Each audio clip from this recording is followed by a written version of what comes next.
Okay, good afternoon, everyone. Welcome to our first, meant to be a hay bale talk, although we didn't quite access hay bale, so we're using plastic chairs and the Land App plinth.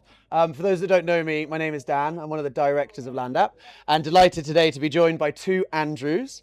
We've got Andrew Ferguson, who's the Regen Ag Lead at Leckford Estate, part of the Waitrose Partners demonstration farm, as well as Andrew Hayter, who's head of procurement at Burgess Farms. And today we're really going to be talking about the Farming for Nature project that we've been running with Waitrose for about a year. The Farming for Nature project isn't just a one-stop shop. It's a journey that we're trying to take a number of farmers on. We're aiming for around 1,800 farms to engage in the project over the next 2 years, but the vision is looking towards 2035.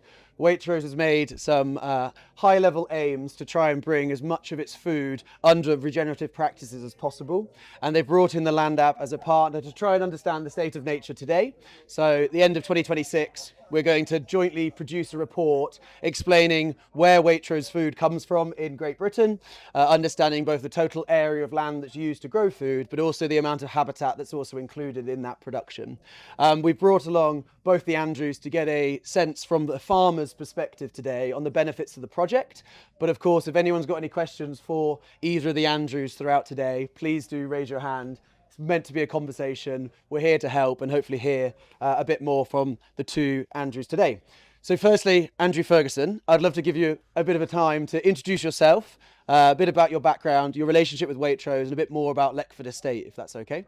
Okay. So my name's Andrew Ferguson. I'm the technical lead on regenerative agriculture at Leckford Estate, the Waitrose and Partners farm in Hampshire, in the Test Valley in Hampshire. I've been there for 14 years, but I've spent my whole life. I'm grey-haired. I'm the average age of a farmer in the UK, which is knocking the door of 60. I spent all my life in farming, sort of farm management for over 30 years. Leckford Estate. We may be used as a demonstration farm, but we are very much a commercial farm. So everything we do, we've got to look through a financial lens as well as kind of a nature lens. But a diverse estate, bought by John Speed and Lewis, founder of the John Lewis Partnership in 1929. Diverse commercial estate with retail and leisure enterprises, food processing, but of course, very importantly, our farm. So of the 2,800 acres of Leckford Estate, about 1,850 acres are farmed, which is an arable and beef farm with some orchards and vineyards too. Yeah. That's a good hint. If anyone here is a Waitrose farmer, there is a raffle. If you sign up to the Land App project today, you get entered into a raffle to win a bottle of Leckford Bubbles, of which Andrew is responsible for at least growing the grapes for, and perhaps drinking some of the bottles as well. Seeing it, I may have picked one of the grapes that went in there. Picked one of the grapes. Well, we had a tour last week, and it's looking good. Thanks, Andrew. Good to have you here. And I'd like to also introduce Andrew Hayter from Burgess Farms. If you'd like to introduce yourself and your role. So Andrew Hayter, Burgess Farms. So we are proud to supply Waitrose for 35 years, plus actually over 35 years now, all of their own brand potatoes. And they are sourced from our own farming operation, predominantly organic, over in North Norfolk, and 55 farm partners. So we're working with Leckford as one of their satellite farms to explore regenerative practices, cascading that down to our wider grower group and working with Land App to validate some of the principles behind it. So my background, I've always been involved in potatoes since the late 90s, following through the rollout of Leaf, for example. It's an exciting project that we're part of.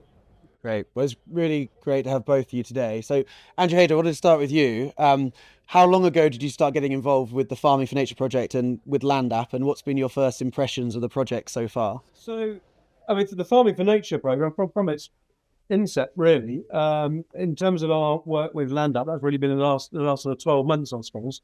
But we've worked with Leckford many years, right when we rolled out Leaf. I was trying to remember when Leaf was rolled out, because this is a really nice natural succession to that. It must have been 15 years ago. Oh, plus, yeah. So for some years now. And as part of that project, so the way Waitrose is approaching this stage is Waitrose is paying for advisors to come and support, because not everyone is tech savvy. We are a tech platform, but we're trying to make it as easy as possible. How was your initial impression with your advisor? Was it with George, I believe? It was with George. How did that session go, and what did it entail? It was met with some scepticism, as you can imagine. Yeah. You're right. You are the tech guys. We are growing spuds, fundamentally. But actually, the process was very straightforward. It was very engaging, and the end result, having that nature report that sort of validated a lot of the work that our growers have done over the last 15 years plus, was actually really exciting, and we've had some very positive feedback from our growers, from our own farm at Houghton, and yeah, it's been an exciting journey so far, and actually we're sort of starting to get some critical mass behind it. Once we've done it once or twice, you can demonstrate the advantages and some of the benefits of doing it, and hopefully as we see future funding become available, then it will aid a sort of an end game, if you like, to the process. And do you have any examples of farmers learning anything new about their farm through that process? I think the scoring system, to be honest, I mean, most of our farms are already well engaged in environmental practices. They're all leaf accredited and have been for donkey's years. But having that ability to score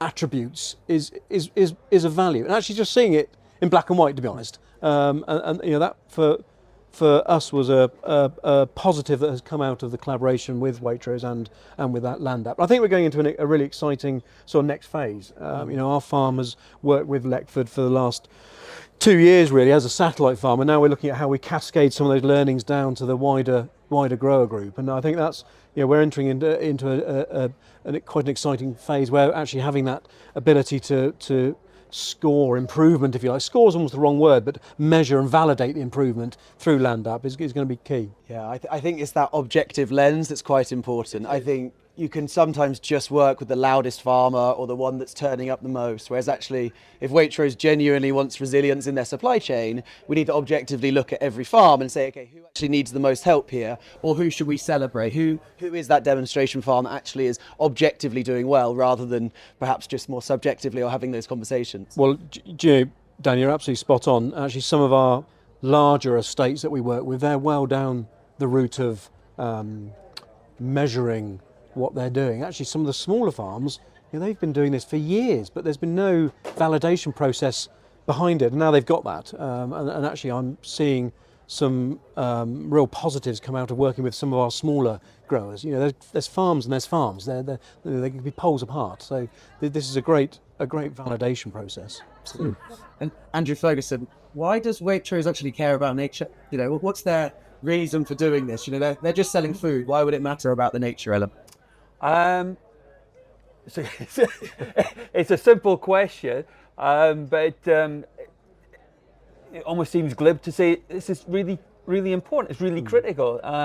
It's almost impossible, and it really is impossible to disconnect food from nature.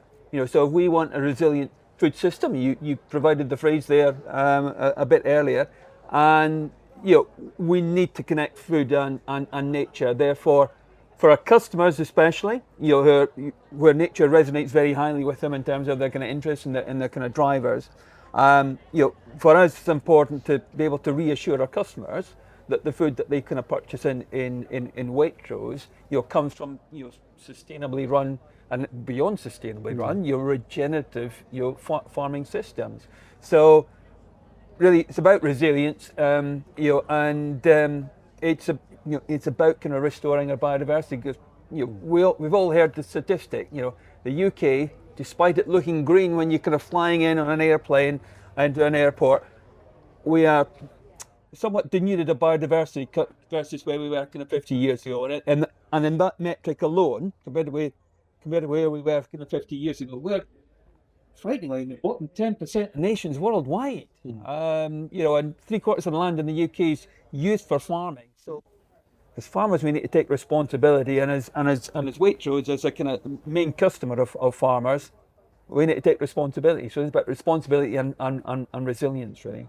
Absolutely. I mean, I did zoology at uni and I came out wanting to go into conservation. As soon as you realise that 70% of the country agriculture, Yeah. you need to do conservation on farms. They go hand in hand. And I think it's that resilience point that's so key, whether that's resilience to your soils or even just having enough vegetation for your livestock to, be well in the heat. We've got a lot of heat stress. We've got colder winters and hotter summers. We need to make sure that there's resilience in that system to protect the nature, protect the livestock, or protect the crops you're growing. Yeah. And I guess the term that is being thrown around, and one of the commitments that Waitrose has made, is regenerative agriculture. So, Andrew Ferguson, I just wondered what does regenerative agriculture actually mean to you? What are you doing in Leckford that's kind of regenerating the land? We kind of split it into kind of four pillars, if you like, with regenerative. It's regenerating our soil health, regenerating biodiversity, sequestering carbon, and it's protecting our water. Not just kind of quantity of water and availability of water, but the quality of that water as well. So they're the key four pillars.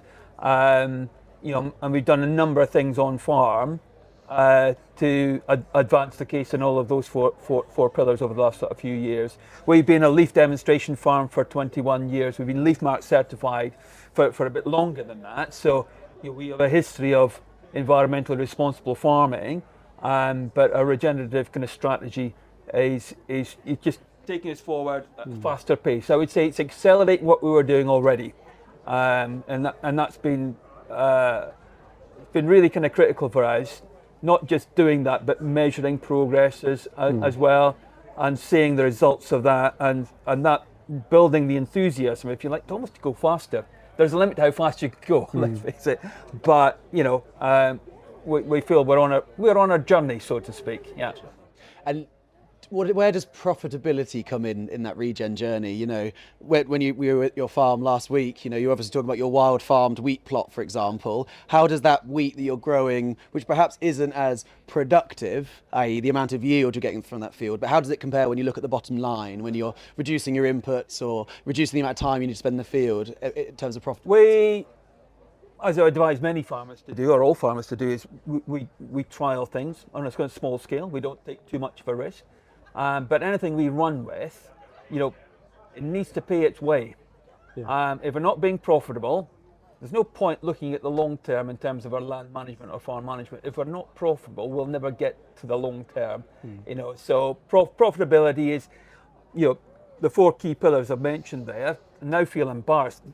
Number 5 is almost the unsaid one, which is profitability. We need to be restoring the resilient profitability into farming, not the peaks and the troughs, but just resilient profitability into kind of farming and food production. Yeah. And I think that's why I'm excited about this Waitrose project, which is, it's not asking the farmers tomorrow to go completely regen.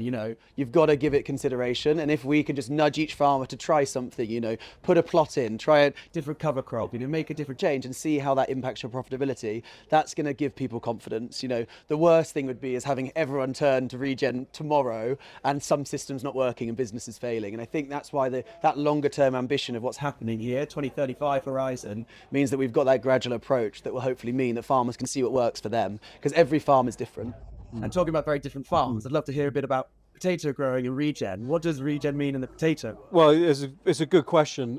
We grow potatoes 9 inches under the surface of the soil, so moving soil naturally doesn't sort of align itself with some regenerative practices. So I think you touched on something quite important just now, and that's the risks involved and the commercial challenges that are built into that, and that's what's quite exciting about the partnership with Leckford, with Waitrose.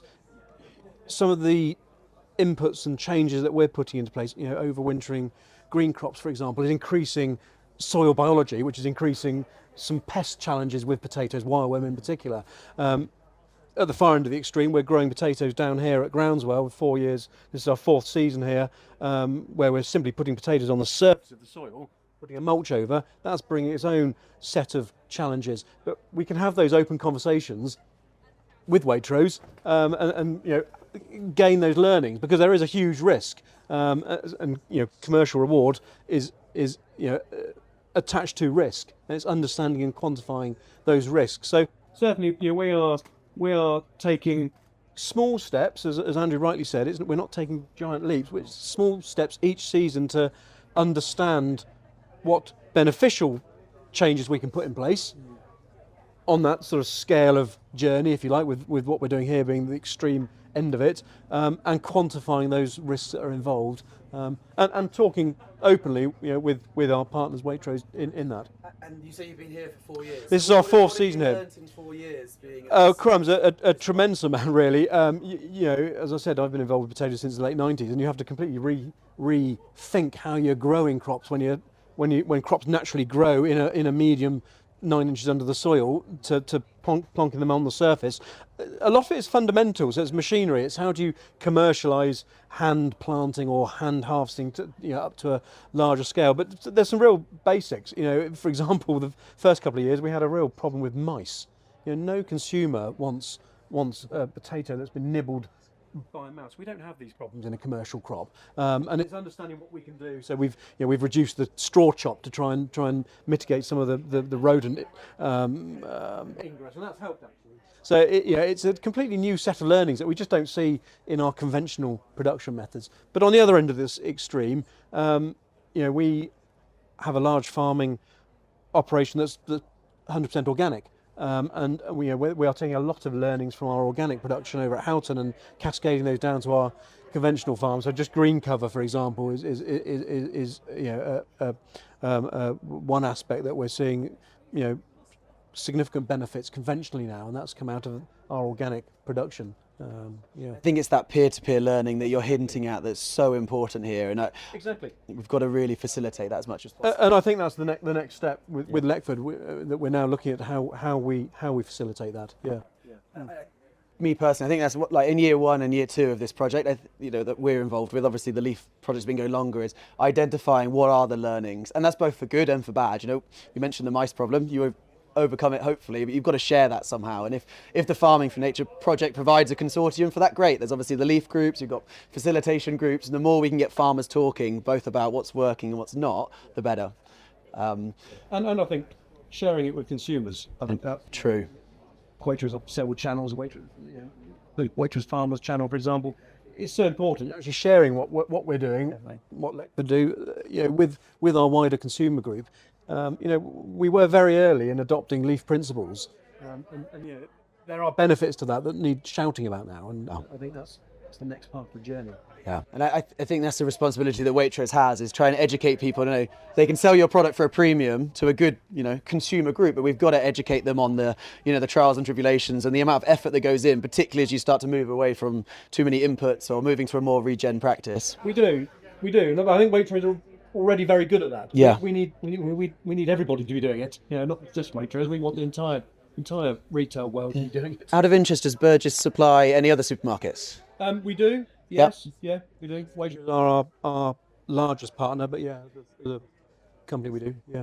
And I think that's what we're trying to do at Land App. We are working with some other retailers, and what we want to do is, even though we get a farmer through for the Waitrose project, if Sainsbury's, for example, or Asda asks for that same data, you don't need to do it again. You've already done the thing. And if we can get that consistency from a retail level, it hopefully frees up some more time for you growers to continue doing what you're meant to be doing, which is growing food and sharing stories. Hopefully, I think, as some of what we're talking about comes legislated, and hopefully that process will become easier. At the minute there's a risk that greenwashing is a word I don't like to use, but it's not legislated. So I think retailers have to be very careful as to claims they make, and I think the work that we're doing with Land App is vitally important, because it can validate what we're doing. And I think as legislation comes forward that will sort of validate what we're doing together here, I think that will speed up the whole process of regenerative change. I've just had a quick note from the microphone chap that we're rustling quite a lot, so maybe it's our hand gestures. We're too enthusiastic, but if we can try and rustle a little bit less, we might have less scratching. No, all good. So what I want to talk about, Andrew Ferguson, is kind of what the longer term vision for Waitrose and how digital tools like Land App is going to support. So what role do you see tools like Land App and others playing in that long-term vision for Waitrose, either sharing information or providing them with tools? How does it provide like a platform to empower farmers? Yeah, I think a kind of straightforward answer to that is a kind of long-held mantra that I have, which is make it easy for people to do the right thing, whether it's on the farm or kind of a larger scale. so that means being clear on kind of what the objectives are, what the goals are, and having the right tools to be able to achieve those goals, but also having the metrics to know how far along that journey you are. That old sort of thing. If you're not measuring it, how can you possibly manage it? So whatever the tools are, and some probably haven't been invented yet, or some are at a very early stage of development now. I'll stop the arm movements here. The important thing in getting back to kind of the point here, being on the land app stand, is land app. You're covering over 10 million hectares in the UK. That's more than half the farmland area in the UK. So you're doing something really well, and the experience of working with land app as a farmer, I can see why it's so popular. It's so easy to use. And any tool, if it comes with this big manual of instruction manual, no, it needs to be intuitive, and you've kind of cracked it really with land app and having an intuitive mapping tool and building into that the various kind of functions that then generate not just kind of usability and interest in use on the farm, but building into those maps, the reports, the metrics that we may have known a few of these things before, and just kind of mental arithmetic sort of, I think we've got a bit of proportion of such and such. But to see the kind of hard metrics, in black and white, and be able to go, I can trust that number. Now I've got a foundation for improving that number. How can I improve that? And within the land app project with Waitrose, obviously we're providing free advice to farmers to not just assess the state of nature on the farm at that point in time, but to build a plan, a land management plan, to take that forward, to improve, to regenerate, to restore. Yeah, one of those metrics that came quite vivid, we were stood at your old dairy and we were looking across the hill, and you were saying that your connectivity score was X, but you'd identified through that process that if you had put a woodland or a hedgerow connecting them to woodland blocks, you should be able to see your connectivity score improve. And I think it's almost, I don't want to say gamification, but it's a way of giving the farmers a tool that becomes a bit more real than just, it's on a map, but actually having a way of quantifying it and saying, okay, I go from 50% to 60% with just one hedgerow. Why wouldn't I do that? You're not going to ask a question on game theory, are you? No, I'm not asking any question on game theory. It's fine. It was just more that fun tool to play around with and hypothesize. Oh, what if I did this? If I did play around with it? Gamification you're right. You're right. Once you've got numbers there, it's that competitive nature that most of us have got with ourselves, never mind our neighbours, but it starts with yourself. How do I improve? How do I take things forward? If we didn't have that, we'd still be cave people. Well, we're getting to nearly a critical mass of, I think we've just exceeded 100 farmers coming through the process, which is good. So we can start to benchmark against one another. But I think you've mentioned it, which is it's more important to benchmark yourself. I think with this project, everyone's in a different position, but if we can benchmark 2025 against 2026 against 2027 and see some core metrics increase, you can start to feel that you're doing the right thing, and also identify, for me as a farmer, I'm really keen to improve my connectivity, which might be completely different to the Burgess farming potato growers, because actually connectivity is more difficult, but the core to edge ratio might be a thing. So Andrew Hayter, I just wanted to ask you, what role do you think digital tools have got to play in supporting you and your farmers in delivering more for both the business but also for nature? For me, it's about validation of data. Our farms have supplied Waitrose for a long time, and they're all very, very good. They're very passionate about what they do, but trying to validate what they're doing is challenging. Some have done it already, but as we move forward, I think that's where the likes of platforms such as Land App will come to the fore in the validation of the processes that actually they're already doing, and the processes that they're going to adopt going forward.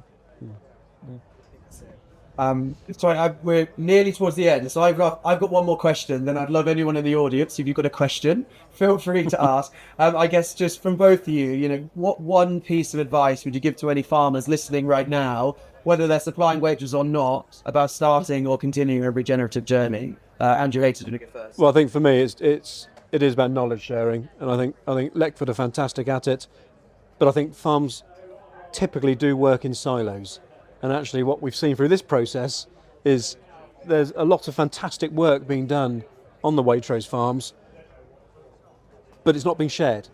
And this process is going to enable that sharing of knowledge, as Groundswell does very, very well. You know, we're all here talking about one subject. I think we need to see more of that. Definitely not sharing. Andrew Ferguson, one piece of that. Well, there's a saying that hope doesn't drive action; it's action that drives hope. So whatever you're doing, you know, don't wait for something to come along. Don't try and perfect the plan. Do it on a small scale, but move forward. But you know, where do you get the ideas from? Peer-to-peer learning, knowledge exchange. Get out, see what other people are doing. But context is all important. You can't necessarily replicate what somebody else is doing. That's why trialing it and measuring the outcome of what you're doing is so important. Yeah. Thank you both very much. Well, round of applause firstly for my audience. Does anyone have any questions that they would like to raise? Are we all good? Anyone have anything? Good. Yeah. Good. Andrew Ferguson, Andrew Hayter. You're Thanks so welcome. much for your time. Thank you. You're Enjoy welcome. your Groundswell and hopefully see you for a pint later. Lovely job. See you later. Thank you. Thanks.